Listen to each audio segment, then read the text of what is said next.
अस्सलाम वालेकुम। आज का हमारा टॉपिक क्वेश्चन नंबर कंसाइनमेंट का क्वेश्चन नंबर 9। इसमें दो लोग हैं, कंसाइनर और कंसाइनी, यानी कि जो मिस्टर है वो कंसाइनर है और मिस्टर आर जो है वो कंसाइनी है। तो हम लोग दोनों के जर्नल बना रहे हैं। तो पहली जर्नल एंट्री, अब जर्नल एंट्री पहले लिखेंगे, अमाउंट उसके बाद दर्ज करेंगे। तो जर्नल एंट्री याद है? तो पहली जर्नल एंट्री गुड सेंड की। Good send. जब कंसाइनर अपने कंसाइनी को गुड्स भेजता है तो उसकी जर्नल एंट्री क्या है?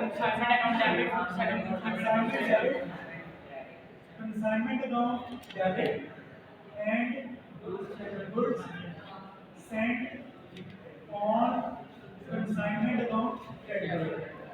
कंसाइनी इसकी कोई जर्नल एंट्री पास नहीं करती, एक एंट्री होगी। अच्छा, उसके बाद कंसाइनर के एक्सपेंसेस की एंट्री लिख लेते हैं। कंसाइनर के एक्सपेंसेस की एंट्री क्या होगी? कंसाइनमेंट अकाउंट डेबिट और cash account consignment account debit और कैश अकाउंट क्रेडिट। ये इसकी कोई एंट्री पास नहीं करती। इसके बाद कंसाइनी की जर्नल एंट्री पास करती है। कंसाइनी के एक्सपेंसेस, अगर कंसाइनी एक्सपेंस करता है जो रिलेटेड टू कंसाइनमेंट है तो उसकी जर्नल एंट्री क्या है?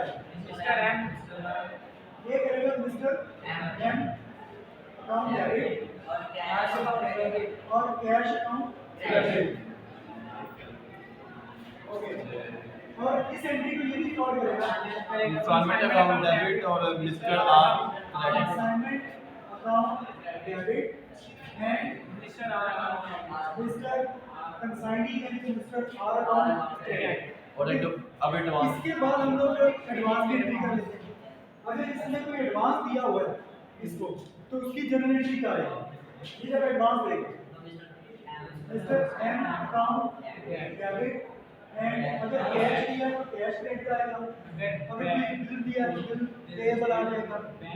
कुछ वो हम देख लेंगे जर्नल एंट्री। ये जब वसूल करेगा तो कैश अकाउंट डेबिट और मिस्टर आर अकाउंट क्रेडिट, ये एडवांस की जर्नल एंट्री होगी। ठीक है, उसके बाद हम लोग सेल्स की एंट्री कर लेते हैं। ये जब गुड सेल करेगा तो इसकी एंट्री क्या करेगा? Cash account debit mister M account credit, ये एंट्री करेगा मिस्टर आर और कंसाइनमेंट को भी क्रेडिट कर देगा। कंसाइनमेंट अकाउंट क्रेडिट करेगा। सेल हो जाएगी, सेल हो जाएगी तो कमीशन देना पड़ेगा। ये कमीशन की एंट्री करेगा मिस्टर एम अकाउंट डेबिट और commission mission account credit. Commission account credit, ये कंसाइनमेंट अकाउंट डेबिट और मिस्टर आर को ये क्रेडिट है। Consignment account debit and mister और कंसाइनी अकाउंट क्रेडिट, कमीशन भी हो गया। अब कौन सी एंट्री लगी? क्लोजिंग की एंट्री कर रहे हैं। स्टॉक की स्टॉक और कंसाइनमेंट ये एंट्री अनसोल्ड स्टॉक डेबिट का करेंगे। स्टॉक स्टॉक और consignment account consignment debit stock और कंसाइनमेंट तो ये credit. Account debit consignment account debit consignment account credit, ये इसकी कोई एंट्री पास नहीं। अब गुड सेटल अब इसको हम क्लोज कर देंगे। Good centre consignment, good settle consignment account debit good trading credit send on consignment account debit and trading account credit, closing entry दो।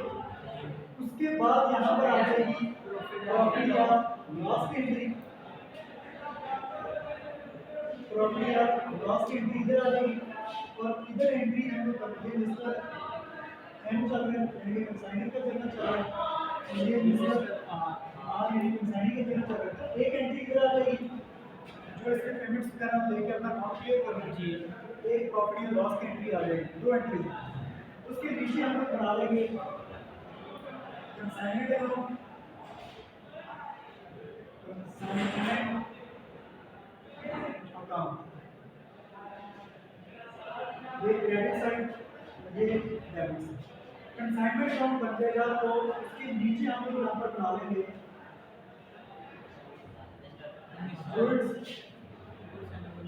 goods sent on consignment goods and consignment account, ये credit side काम करेगी और ये debit side काम करेगी। उसके बाद हम लोग बना लेंगे यहाँ पर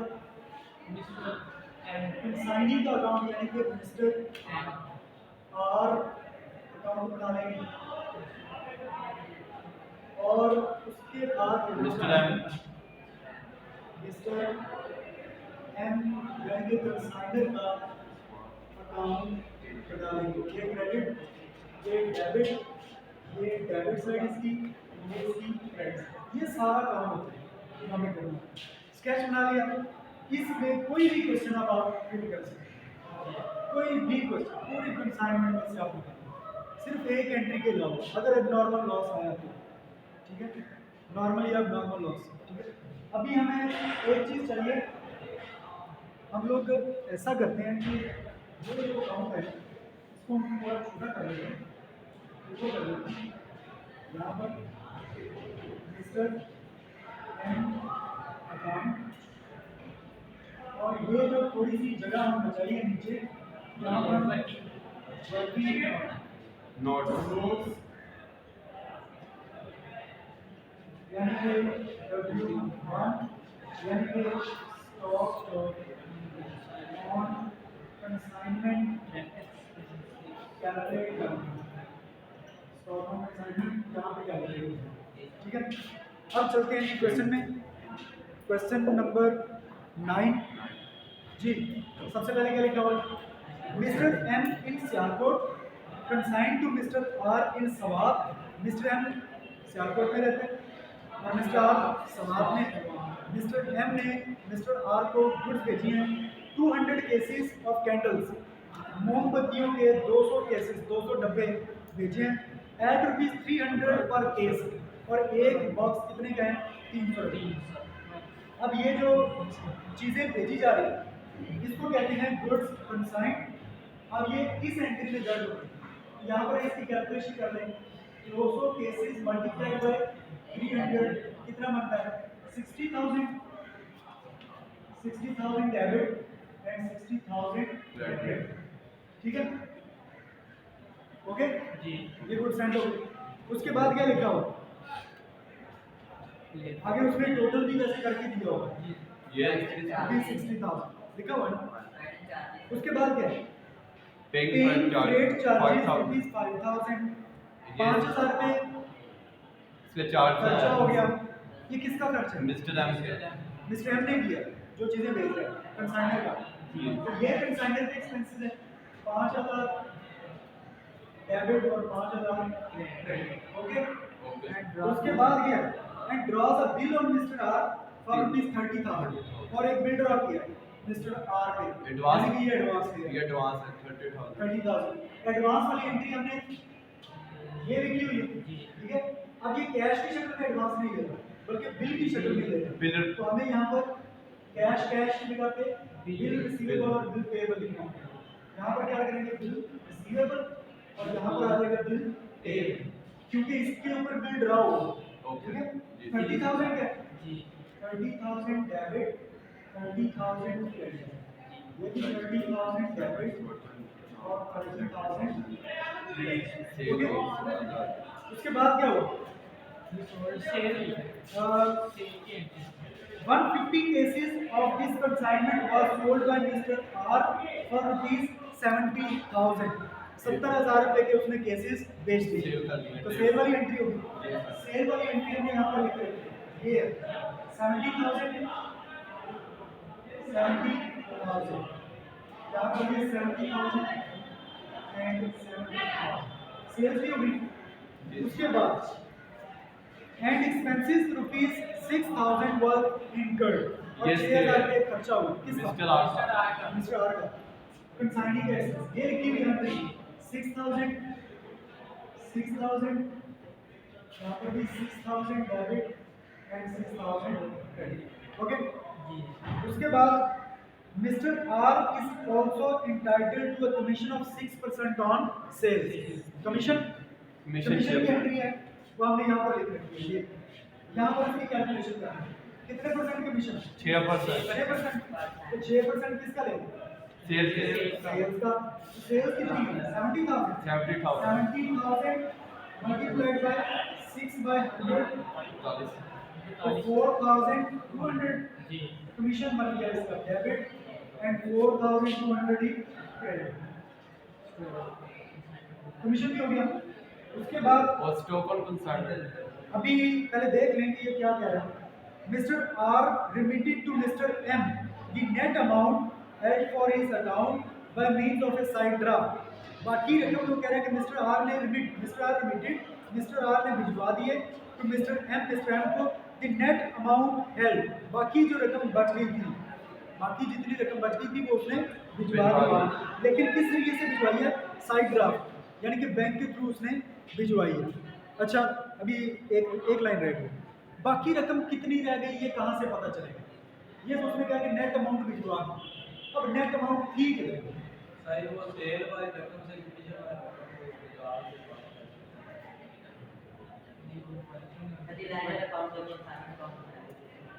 असाइनमेंट का जो सर स्टॉक वो है एक झटका रूल है, जो लेकिन मैंने इसका हल आपको बताया था सॉल्यूशन।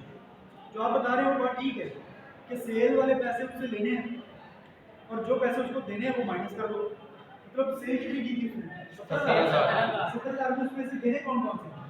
एक तो उसको देना है कमीशन, ये माइनस कर दो, और दूसरा उसने जो एक्सपेंस किया था 6,000 6,000 वो ये माइनस भी कर दो, बाकी रकम जो बचेगी 1,000 नेट अमाउंट ड्यू बन जाएगी। ठीक है ऐसे भी आ सकता है, लेकिन इसका जो सुपर सॉल्यूशन है वो क्या है? जो इसका अकाउंटिंग के मुताबिक सही हल है वो क्या है?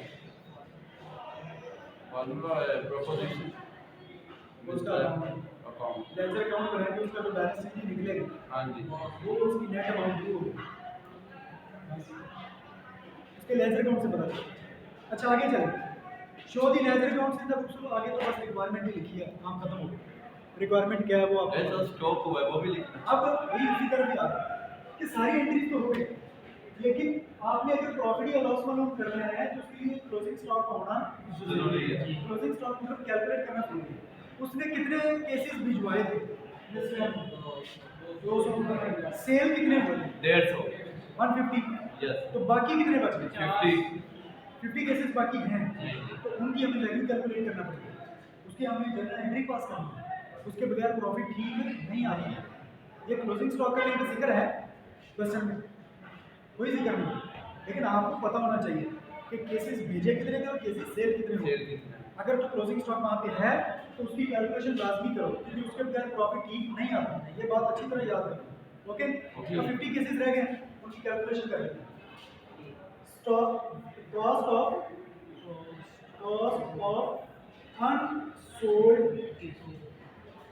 अनसोल्ड केसेस, जो केसेस बच गए हैं जी 50 बच गए थे, 50 मल्टीप्लाइड है, एक केस कितने का था जब भेजा था? सर जी एक 300 300 रुपये, कौन से केसेस थे? 300 रुपये का एक केस था, तो 300 के हिसाब से मल्टीप्लाइड बाय 300, 50 मल्टीप्लाइड बाय 300, ये कितना हो गया? 15,000, 15,000 ऊपर रुपीस लिख दो।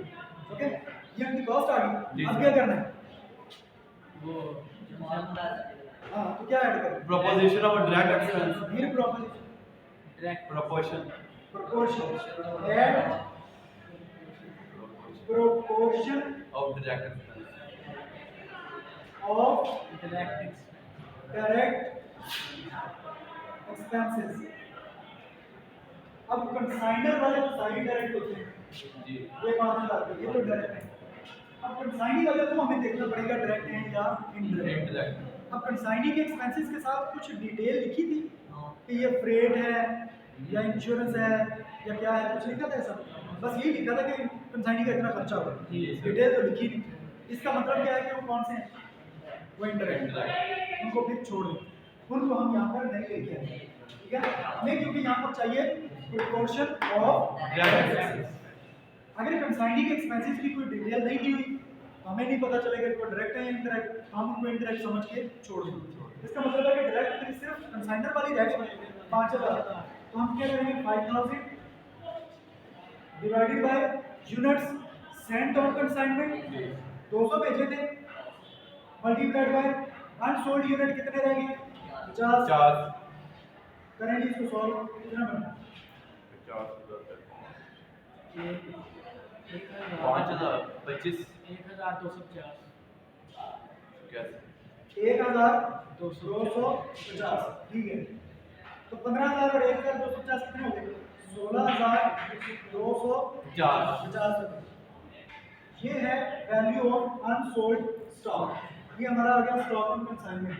यहाँ पर हमने लिखा हुआ है कितनी है 16250 16250 डेबिट 16250 क्रेडिट। ओके ये भी हो गई।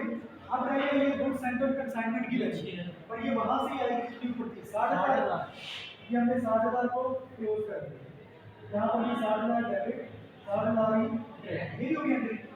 अब हमें निकालना है प्रॉफिट या प्रॉफिट एंड लॉस। इसको पहले कंप्लीट कर लें।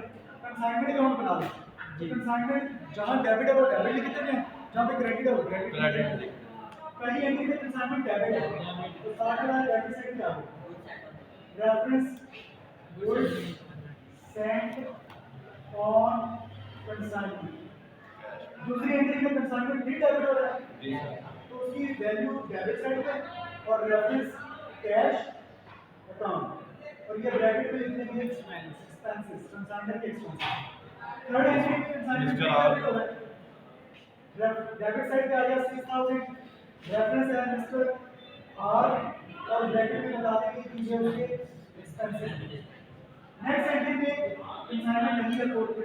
फिफ्थ एंट्री में कंसाइनमेंट क्रेडिट हो रहा है तो 70000 वैल्यू क्रेडिट साइड पे रेफरेंस मिस्टर आर आर और ब्रैकेट में बता देंगे सेल्स की वैल्यू। 6 एंट्री में कंसाइनमेंट डेबिट हो रहा है तो वैल्यू डेबिट साइड पे 4200 रेफरेंस मिस्टर आर और ब्रैकेट में बताएंगे कि ये कमीशन है कमीशन। नेक्स्ट एंट्री में कंसाइनमेंट क्रेडिट हो रहा है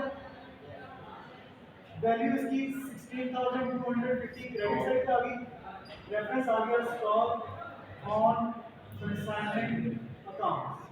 86000 नेक्स्ट एंट्री में कंसाइनमेंट नहीं है खत्म हो गया। अब देखिए मैं इसलिए कहता हूं कि ये एंट्री ये जो स्टॉक है क्लोजिंग स्टॉक इसकी जब तक आप कैलकुलेशन नहीं करोगे आपका प्रॉफिट ठीक नहीं आएगा क्योंकि इसलिए यहाँ पर आना होता है इसके बगैर प्रॉफिट ठीक नहीं आएगा। अब इसकी क्रेडिट साइड ज्यादा या डेबिट क्रेडिट साइड 70 80 86250 ये कम है तो 86250 क्रेडिट साइड का टोटल यही टोटल इधर है 86250 वो टोटल ज्यादा होता है। इसमें से ये 4 माइनस 11050 बाकी बच गया। ये जो बैलेंस है ये है प्रॉफिट एंड लॉस अकाउंट और ब्रैकेट में बताएंगे कि ये प्रॉफिट है। अब इसकी एंट्री करनी है प्रॉफिट एंड लॉस अकाउंट में। कंसाइनमेंट की डेबिट साइड पे तो कंसाइनमेंट अकाउंट हो जाएगा डेबिट यहाँ पर कंसाइनमेंट अकाउंट डेबिट और ये profit and P&L account credit. Value इसकी 11050 डेबिट और 11050 की क्रेडिट। ये इसकी कोई एंट्री नहीं करता होता प्रॉफिट की। प्रॉफिट का ताल्लुक कंसाइनर के साथ होता है। अब एक चीज है ये जो हम लोग अकाउंट करेंगे यहाँ से पता चलेगा जो नेट अमाउंट ड्यू उसने कहा था कि भेजी है उसने जी सर नेट कंसाइनर ने कंसाइनर को और बाय साइड ड्राफ्ट भेजी है बैंक के थ्रू भेजी है तो वो हम लोग बैंक के लिए एक एंट्री करेंगे। लेकिन पहले इसको क्लोज कर लें ये एक अकाउंट रहेगा। गुड सेंट्रल कंसाइनमेंट सिर्फ 2 एंट्रीज में है। पहली एंट्री में क्रेडिट हो रहा है तो क्रेडिट साइड पे लिखेंगे 60000 अमाउंट। रेफरेंस उसका है कंसाइनमेंट अकाउंट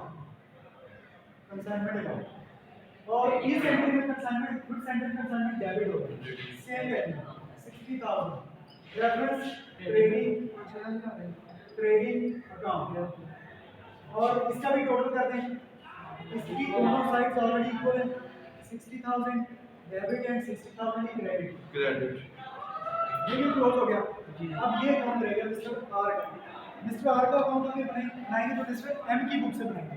पहली जर्नल एंट्री में मिस्टर आर है दूसरी में तीसरी में क्रेडिट होगा तो 6000 credit side credit reference consignment account next entry में अच्छा इसका बताएंगे कि साथ में ये क्या है 6000 ये एक्सपेंसेस है। उसके बाद नेक्स्ट एंट्री में मिस्टर आर क्रेडिट हो गया 30000 रेफरेंस बिल्स रिसीवेबल और ब्रैकेट में बता देंगे कि ये एडवांस है। उसके बाद मिस्टर आर फिर डेबिट हो रहा है तो डेबिट साइड पे आ जाएगा 70000 रेफरेंस कंसाइनमेंट अकाउंट और ये अमाउंट कौन सी है सेल्स वाली सेल्स लिखी। उसके बाद मिस्टर आर फिर क्रेडिट हो रहा है 4200 से और रेफरेंस है इसका कंसाइनमेंट और ये इसका कमीशन है ब्रैकेट में लिख देंगे कमीशन कमीशन। उसके बाद मिस्टर आर नहीं है नहीं डेबिट। अब इसकी डेबिट साइड जो है वो 70000 है जबकि क्रेडिट साइड जो है वो कम है तो 70000 टोटल करें यही टोटल इधर ले आए।